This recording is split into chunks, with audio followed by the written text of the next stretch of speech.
Ард түмэн тэд нар чинь хий юм. Тэд чинь зүгээр харсан сонссон болгондоо итгэдэг хүмүүс. Ким Мун Бум. Би таныг энэ судалд суулгасан. Ерөнхийлөгчийн сонгуул. Нөгөө хүн мөн бидтэй.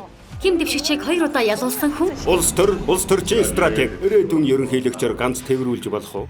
Чи бэлэн болсон уу? Тийм ээ. Одоо хүшиг нэгдлээ. Ким Мун Бум бол жинхэнэ олон үгтэй нөхөр. Тасралтгүй 5 цаг 19 минут. Аргагүй улс төрч юм аа. Ким Бьомыг даваад ерөнхийлөгчийг онилчихлоо. Би юу ч хийсэн хамаагүй энэ тулаанд Ким Мун Бумыг ялуух. Ялахын тулд эцэг ихийнхэн булшигч худалдаж чадах хүн дээ. Наад шиг ухаантай байхыг хууль зөрчих гэдэг юм уу?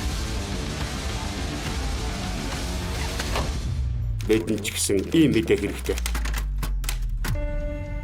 Жүжиг үзүүлэх гэж байгаа бол цирк рүү яваач. Яагаад энэ суугаад байгаа юм?